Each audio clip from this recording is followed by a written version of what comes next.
The Galactic Council had ruled the stars for 12,000 years. 17 different species worked together under one government. They had explored every corner of known space. They had found every civilization that could travel between stars. They believed they knew everything about the universe. They were wrong. Ambassador Telos was the first to see it. He was a Varathi, a species with pale blue skin and long fingers that could feel vibrations in the air. He worked in the observation room of the council station, watching the scanner screens like he did every day. It was a boring job. Nothing ever happened. The galaxy was peaceful and quiet. Then the alarm started beeping. Telos looked at the screen. His eyes grew wide.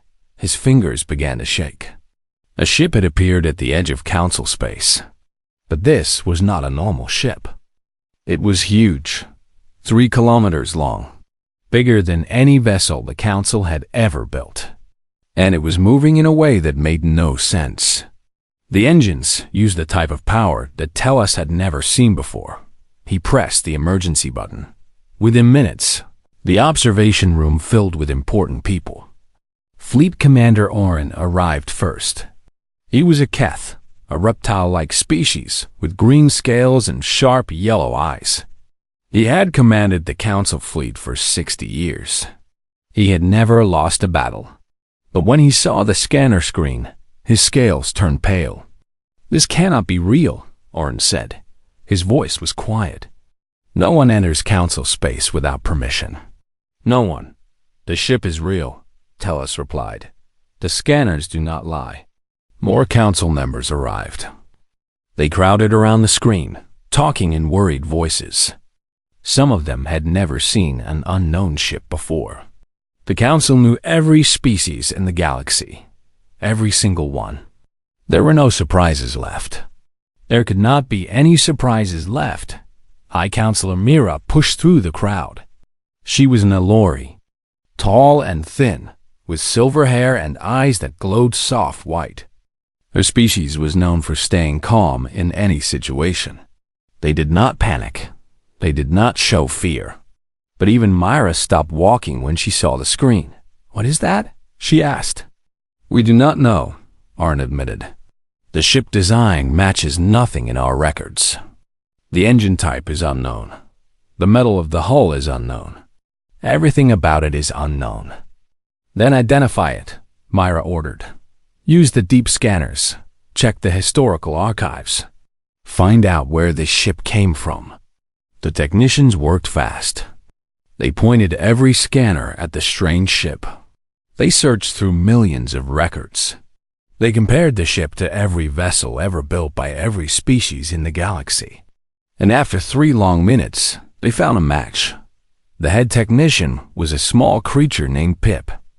He had 8 eyes and 12 fingers, and he was very good at his job. But when he read the results, all 8 of his eyes blinked at the same time. "High Counselor," Pip said. His voice was barely a whisper. "I found it. But the result is impossible." "Tell me," Myra commanded. Pip swallowed hard. "The ship design matches records from 3,000 years ago. Very old records. Records that most people think are just legends." He looked at the screen again, as if hoping the answer would change. It did not change. "The ship is human." The room went completely silent. Everyone knew about the humans. Every child in the galaxy grew up hearing stories about them. The humans were legends. They were myths. They were the species that had saved the entire galaxy from destruction. And they were supposed to be dead. 3,000 years ago, a terrible enemy had attacked the galaxy. The Devouring, people called it. An army of machines that ate worlds and killed everything in their path. The machines were unstoppable. Species after species fell before them. Entire civilizations vanished in days. The galaxy was dying. Then the humans appeared. They were a young species. They had only been traveling through space for a few hundred years. They were small in number and weak in technology. But they did not run away like the others. They did not hide. They did not surrender. They fought. The story said that human ships attacked the devouring head-on, crashing into the enemy when their weapons ran out. The story said that human soldiers walked into machine hives wearing bombs on their bodies. The story said that humans kept fighting even when there was no hope left, even when everyone else had given up. And in the end, the humans won. They led the entire machine army to their home star, a yellow sun called Sol. And then they did something that no other species would ever do. They destroyed their own sun. The explosion killed the machines. All of them. Every single one. The galaxy was saved. But the humans were gone. Their planets were gone. Their sun was gone. Everything they had ever built was turned to dust and ash. That was the legend. That was the story every child learned. The humans were heroes. The humans were dead. But now, a human ship was on the scanner screen. It was slowing down. It was heading toward the council station. And it was very, very real. "This must be a mistake," said Representative Core. He was a Venthian, a species with 4 arms and 2 mouths. He used one mouth to talk and the other mouth to eat. Right now, both mouths were hanging open in shock. The humans are extinct. Everyone knows this. The Sol system is dead. We have sent probes. There is nothing there. The ship is human, Pitt repeated. The match is perfect. Every detail is correct. There is no mistake. High Counselor Myra stared at the screen for a long time. The ship was getting closer. Soon it would be close enough to talk to. Soon they would know the truth. "Open a communication channel," she said finally. "Let us see if the legends can speak." The technicians worked their controls. A signal went out into space. Everyone waited. And after a moment that felt like forever, a voice came back through the speaker's dot. It was a human voice. It was real, and it said only 5 words. "We have come back home." The council chamber was in chaos. Representatives from all 17 species were shouting at each other. Some were scared. Some were angry. Some simply could not believe what was happening. A dead species had returned from the void. The impossible had become possible. High Counselor Mira raised her hand for silence. It took a long time, but eventually the room grew quiet. Everyone looked at her, waiting for guidance. She was the oldest member of the council. She was supposed to know what to do. But Myra had never faced anything like this before. "Before we decide how to respond," she said slowly, "we must understand who we are dealing with. Counselor Yun, you are the historian. Tell us everything you know about the humans." Counselor Yun stood up from his seat. He was a Morath, a species that looked like walking trees. His body was made of dark wood, and leaves grew from his head instead of hair. The Morath lived for thousands of years. Yun himself was over 2,000 years old. He had spent his entire life studying history. "What I know," Yun said, "is mostly legend. The records from that time are damaged and incomplete. Much has been lost. But I will tell you what the stories say." He walked to the center of the chamber, where everyone could see him. His wooden feet made soft sounds on the floor. 3,000 years ago, this galaxy was a very different place. There was no council.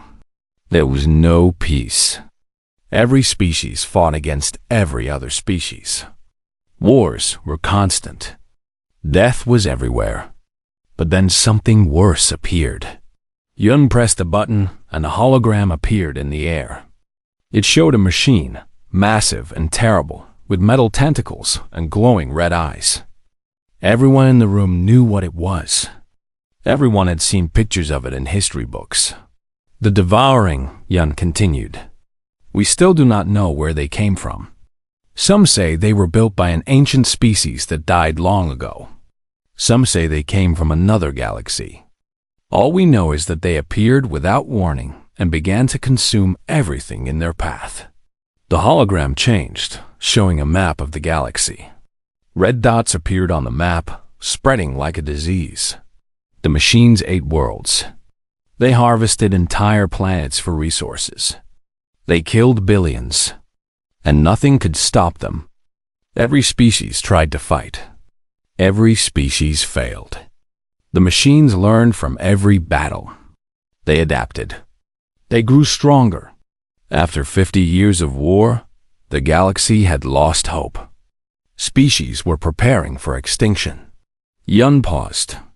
His wooden face was hard to read, but there was something like sadness in his voice. Then the humans came to our attention. The hologram changed again. It showed a small blue planet orbiting a yellow star. Earth, the human homeworld. The lost world. The humans were young. They had only been traveling through space for 300 years. They had no allies. They had no advanced technology. They were alone on the edge of the galaxy, far from everyone else. When the devouring came for them, we expected them to die quickly like all the others. Yun shook his head slowly. We were wrong. The hologram showed human ships attacking the machines. The ships were small and crude compared to the massive devourer vessels. But they did not retreat. They did not surrender. They kept attacking again and again, even when they were destroyed by the dozens. The humans fought like nothing we had ever seen. They did not care about their own survival. They only cared about hurting the enemy. When their weapons ran out, they crashed their ships into the machines. When their ships were destroyed, they attacked in small pods with explosives. They died in huge numbers, but they never stopped. The room was completely silent now. Everyone was watching the hologram, watching the ancient battle play out in light and shadow. The machines could not understand humans, Yun said. Every other species retreated when losses became too high. Every other species tried to negotiate for survival. But humans did neither. They had a concept that no other species shared. They called it spite. They would rather die than let the enemy win. They would accept any sacrifice to hurt those who hurt them. Representative Core raised one of his 4 hands. But how did they win? The machines were too powerful. One species could not defeat them. They did not defeat them through strength, Yun replied. They defeated them through sacrifice. The hologram changed one final time. It showed the Sol system, the human home star surrounded by its planets. And it showed thousands of machine ships, the entire Devourer Armada, flying toward Earth. The humans realized they could not win a normal war. So they created a trap. They pretended to retreat. They pretended to be losing. They made the machines believe that one final attack would destroy humanity forever. And the devouring took the bait. Every machine ship in the galaxy flew to Sol for the killing blow. Yun's voice grew quiet. The humans were waiting. They had built something in secret. A weapon that could make stars explode. When the machine fleet arrived, when they were all gathered in one place, the humans activated the weapon. The hologram showed a flash of light. A light so bright that it hurt to look at, even as a hologram. And then there was nothing. No machines. No planets. No sun. Just empty space where a solar system used to be. 8 billion humans died that day, Yun said. Every human on Earth, every human on Mars, every human on every station and ship in the Sol system. They killed themselves to kill the enemy. And they succeeded. The devouring was destroyed. The galaxy was saved. But the humans were gone. Yun walked back to his seat. He sat down heavily, as if telling the story had exhausted him. That is the legend, he finished. That is what the stories say. The humans burned their own world to save everyone else. They died so that we could live. And we have lived in peace ever since, protected by their sacrifice. High Counselor Mira looked at the other council members. Their faces showed many emotions. Fear, awe, disbelief, shame. If the legends are true, she said slowly, Then we owe the humans everything. Our lives, our worlds, our very existence. And now they have returned. She turned to look at the view screen, where the human ship was still waiting. The question is, what do they want from us? No one had an answer. Captain Park Jisoo stood on the bridge of her ship and watched the alien fleet through the main view screen. There were dozens of vessels out there, all different shapes and sizes. Some were long and thin like needles. Some were round like balls. Some looked like nothing she had ever seen before. All of them had their weapons pointed at her ship. "They are scared," said Lieutenant Kang Do-yoon from his seat at the tactical station. He was young, only 30 years old, but he was smart and quick. He had been born on the ship, like his parents before him. He had never seen a planet. He had never breathed air that was not recycled. But today, he would meet aliens for the first time. "Of course they are scared," Jisoo replied. Her voice was calm. She had learned to stay calm many years ago. Panic did not help anyone. "They think we are ghosts. Dead people coming back to life." The ship they stood on was called the Remembrance. It was 3 kilometers long, home to over 50,000 people. It had been traveling through the dark space between galaxies for 3,000 years. 3,000 years of waiting. 3,000 years of preparing. 3,000 years of remembering what they had lost. And now, finally, they were home. Communications officer Baek Yuna turned around in her chair. She was small and thin, with short black hair and quick hands. She was the best communications officer on the ship. She could make any radio work, break any code, and translate any language. Today, she had the hardest job of her life. "They are trying to talk to us," Yuna said, "but they are having trouble with translation. Their computers cannot match our language to anything in their records." "Give them time," Jisoo ordered. 3,000 years is a long time. Our language has changed, but they will figure it out. She turned to look at the rest of her bridge crew. Navigator Choi Min-ji sat at the helm, her hands ready on the controls. Engineer Han Tai-woo monitored the ship's systems from his station.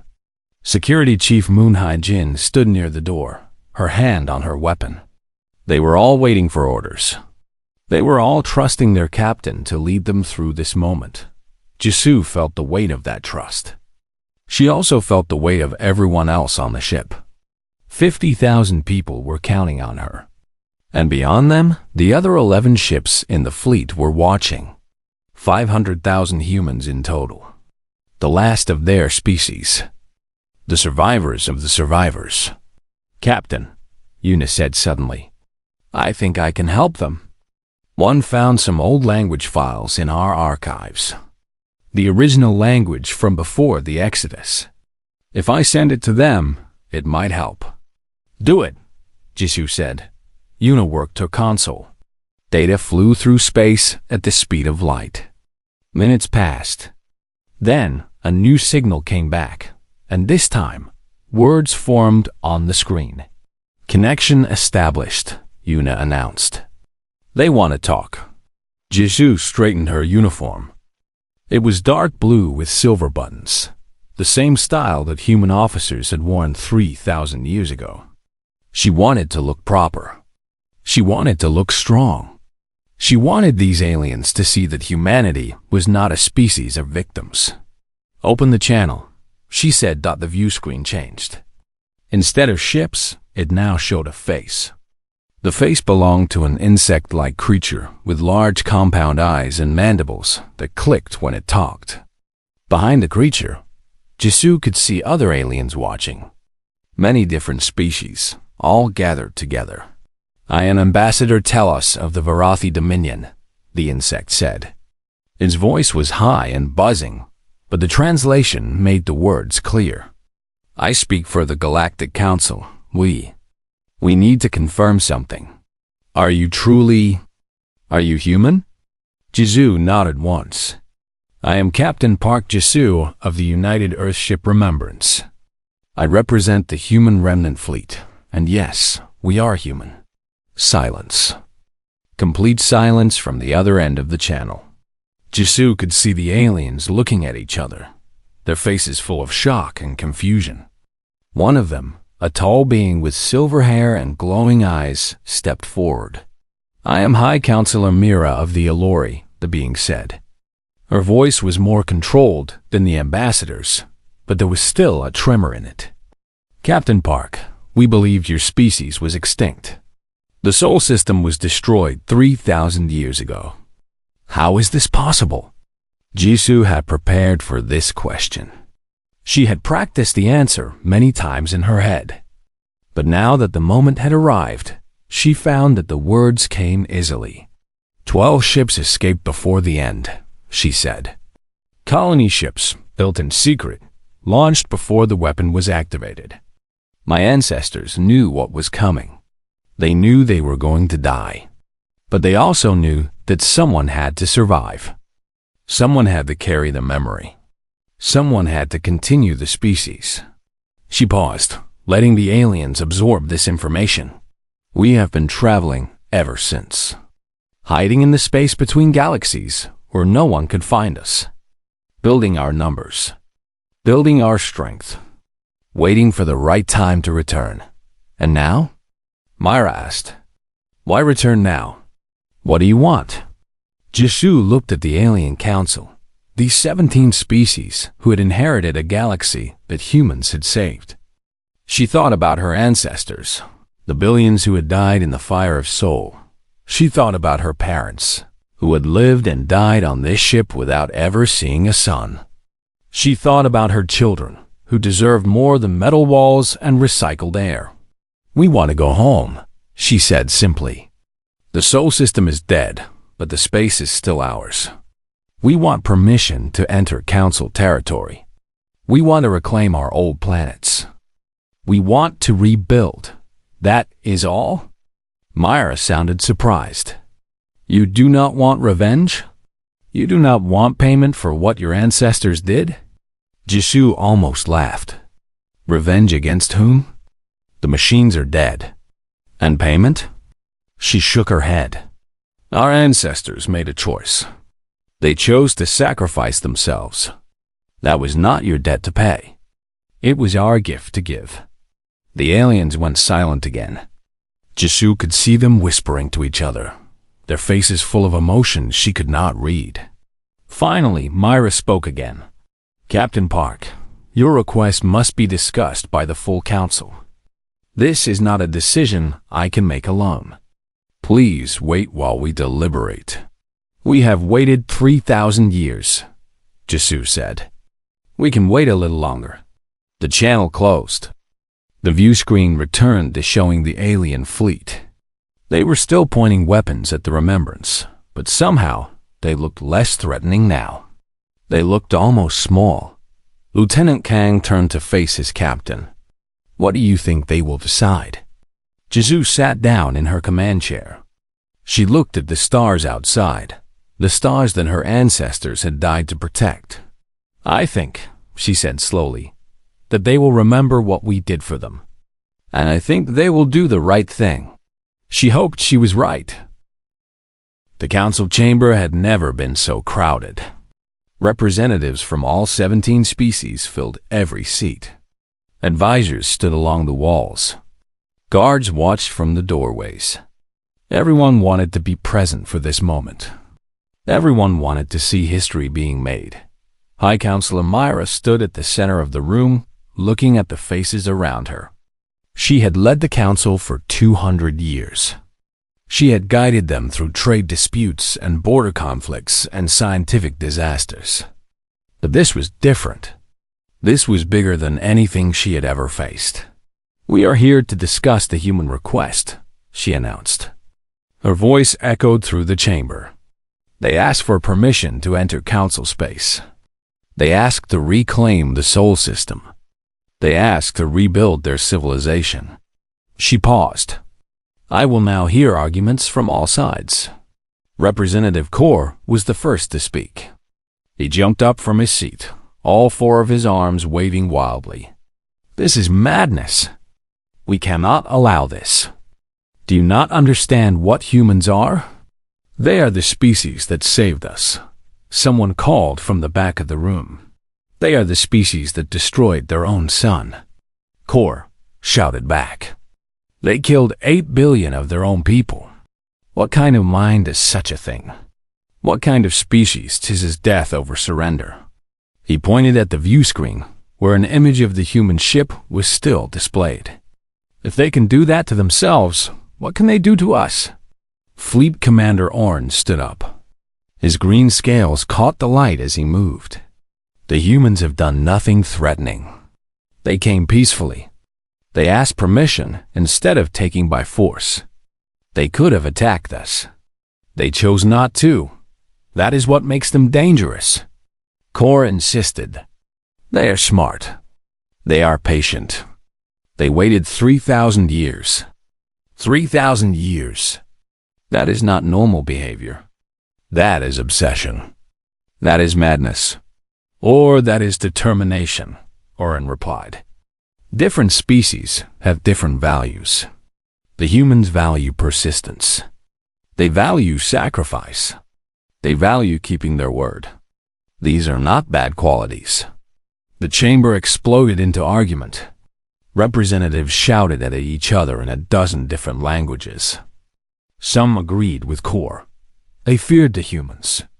They did not want such a dangerous species in their territory. Others agreed with Oren. They believed the humans deserved respect and gratitude.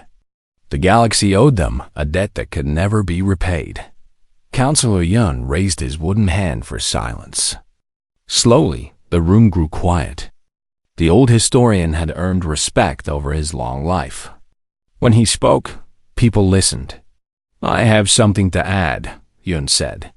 Something that is not in the official records. Something that only a few people know. He walked to the center of the room, his wooden feet creaking with each step. After the Sol system was destroyed, the Council sent ships to investigate. They wanted to confirm that the devouring was truly gone. They wanted to study what remained. Yun's voice grew heavy, and they found something. A new image appeared on the view screen. It showed a piece of metal floating in space. The metal was twisted and burned, but words were still visible on its surface. Human words. This was a message, Yun explained, attached to a probe, left behind by the humans before they died. The Council found it 3,000 years ago, and they have kept it secret ever since. Why secret? Myra asked. She had not known about this. No one in the current Council had known about this. Because of what it says. Yun pressed a button, and the words on the metal became clear. To whoever finds this, the devouring is destroyed. The galaxy is safe. We paid the price so that you would not have to. We do not ask for thanks. We do not ask for remembrance. We only ask for one thing. If any of our people survived, if any ships escaped, please welcome them home. Please give them a place among the stars. We are gone, but let our children live. The chamber was completely silent. Even Kor had nothing to say. The ancestors of the humans asked us for one thing, Yun continued. One single thing. And for 3,000 years, we thought we would never have the chance to grant it. But now the chance has come. Now their children have returned. And now we must decide, will we honor the request of those who saved us, or will we refuse them out of fear? Myra looked around the chamber. The mood had changed. The fear was still there, but something else was growing alongside it. Shame, guilt, the knowledge that every person in this room owed their existence to a species they had never met. I call for a vote, Myra said. The question is simple. Do we grant the human request to reclaim the Sol system and rebuild their civilization? One by one, the representatives voted. Some voted quickly, without hesitation. Others took longer, struggling with their fear and their conscience.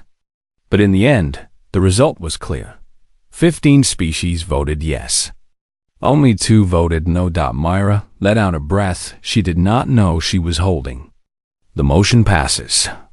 The humans will be granted full territorial rights to the Sol system and surrounding sectors.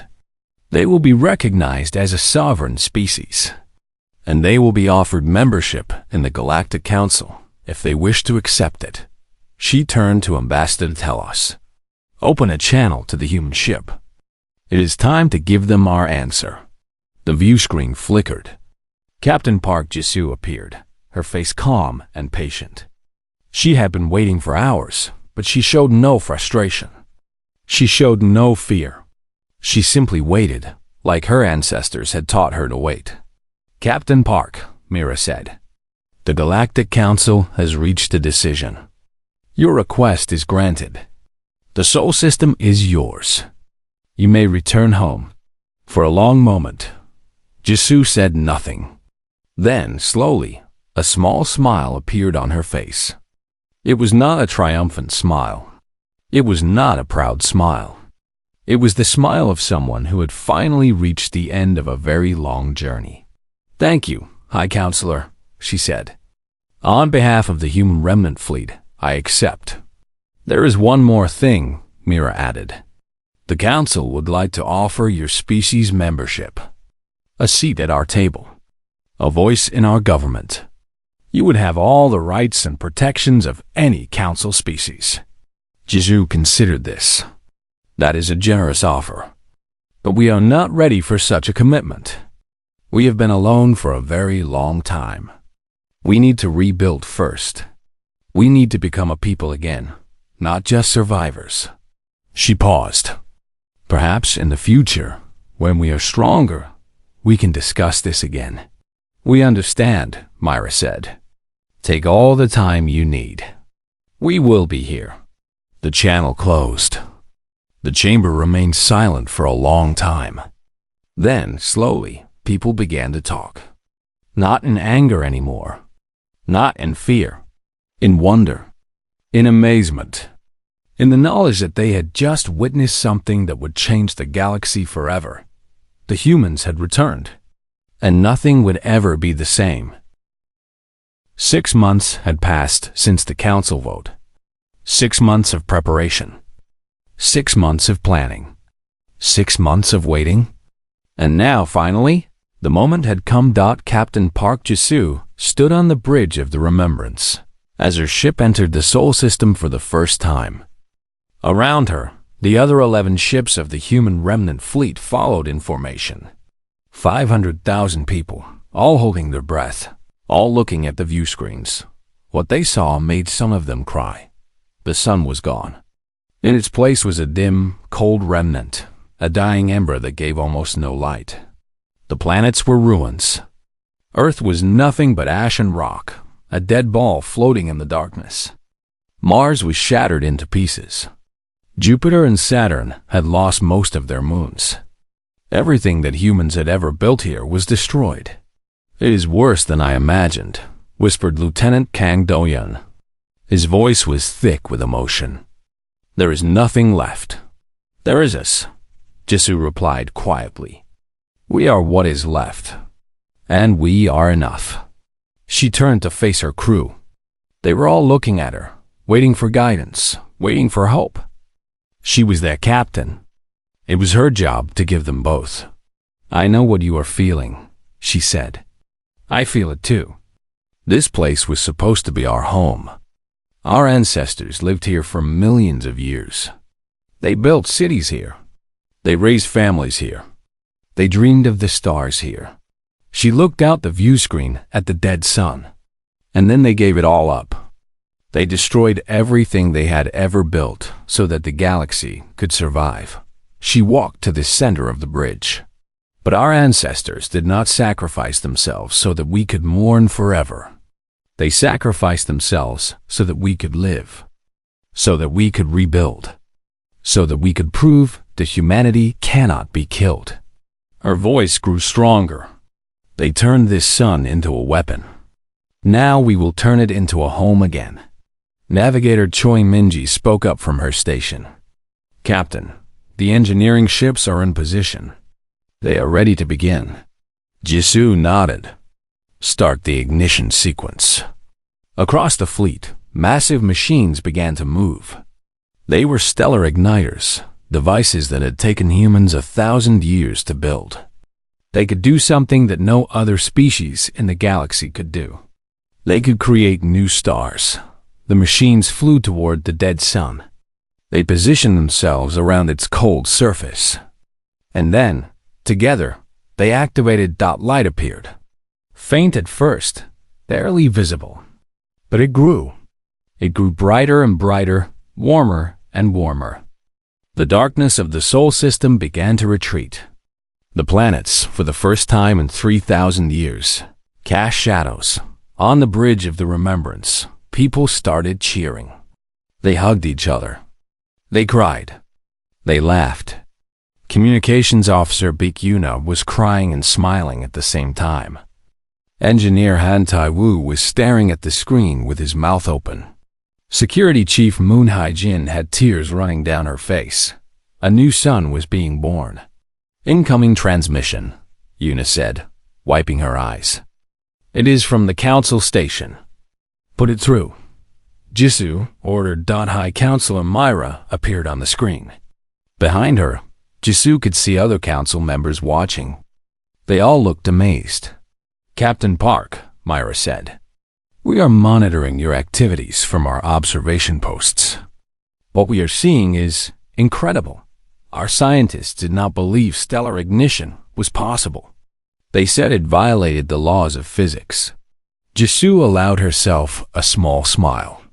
"We had 3,000 years with nothing to do but learn and invent. Impossible is just a word for things that have not been done yet. So it seems." Myra paused, her glowing eyes studying the human captain. "I must ask, Captain, now that you are home, now that you have the power to create stars, what will you do next?" It was a good question. A fair question. The council was still afraid of humans, even after everything. They had seen what humanity could build. They had seen what humanity could destroy. They wanted to know which path the humans would choose.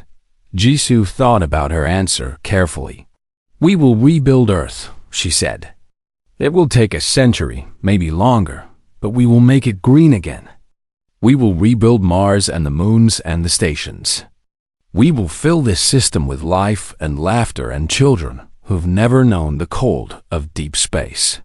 She looked at the new sun growing brighter on the view screen. "And after that, we will join you. We will take our seat on the council. We will share our knowledge. We will help you explore the universe and solve its mysteries. We will be friends and partners and allies." "That is good to hear," Myra said. "The galaxy will welcome your contributions. But remember one thing," Jisoo added. Her voice became serious. "We are not the same humans who died 3,000 years ago. We are harder. We are stronger. We have seen the void between galaxies and survived. If anyone threatens us, if anyone tries to take what we have built, we will fight. And we will never, ever stop fighting. That is who we are. That is what our ancestors taught us. That is the only reason we are still here." Myra nodded slowly. "I understand, Captain. I think the galaxy understands too. You are not a species to be challenged lightly." "No," Jisoo agreed. "We are not." The transmission ended. Jisoo turned back to the view screen, where the new sun was now shining with steady light. It was yellow, like the original Sol had been. It was warm. It was beautiful. Lieutenant Kan Do-hyun walked over to stand beside his captain.